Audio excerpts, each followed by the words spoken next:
What's that? No, we haven't. Testing. Oh, there we go. Have everybody.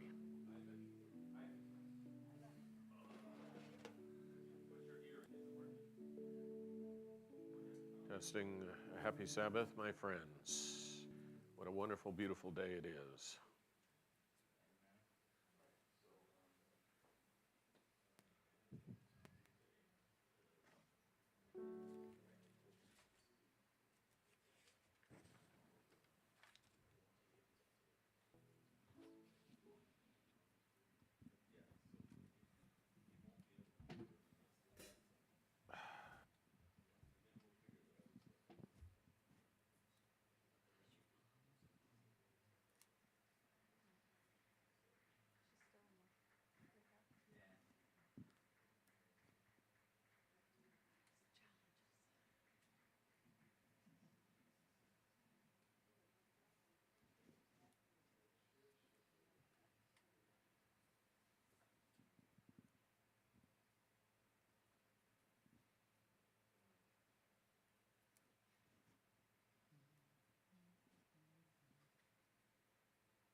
Please be seated.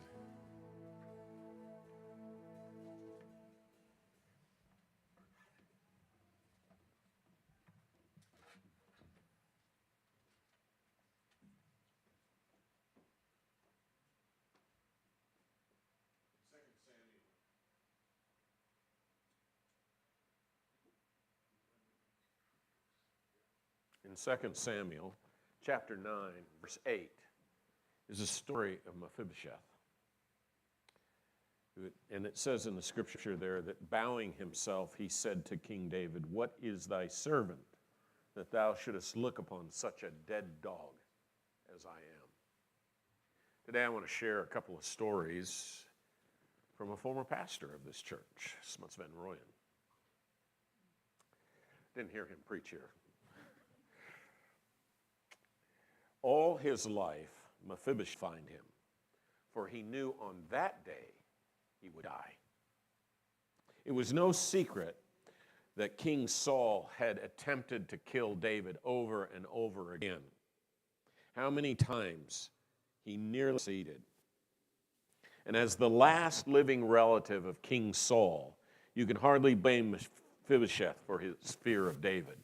As you know, it's not even untrue now.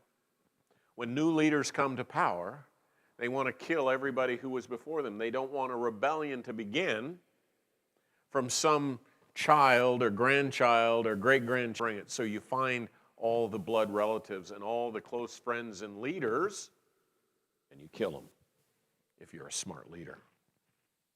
And so when Mephibosheth was father Jonathan were both killed in battle. And as the news spread through the palace, fear gripped the inhabitants because they knew what was coming.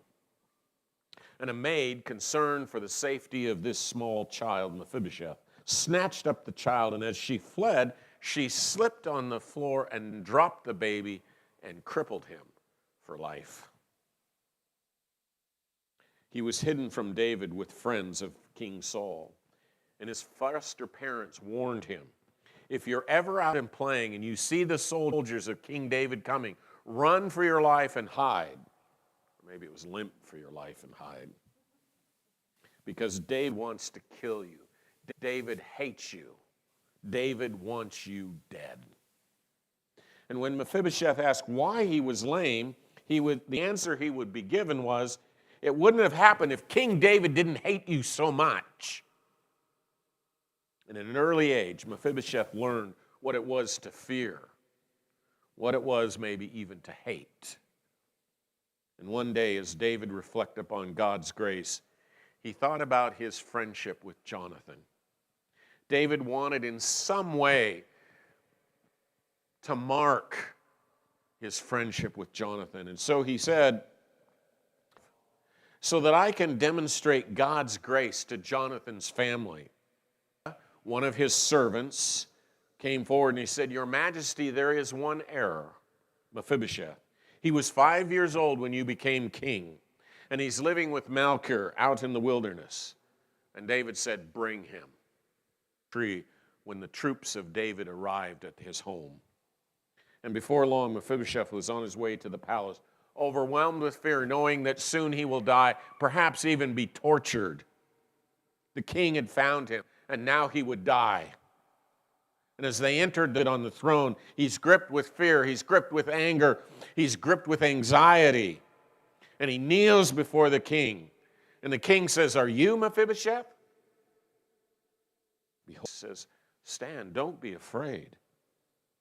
I want to return to you your father's lands and put you in his garden to oversee your lands and wealth. But I hope you will stay here and every day eat at my table with me. And suddenly Mephibosheth realized what a mistake he had made his entire life. All his life he had feared the king, considered the king his enemy.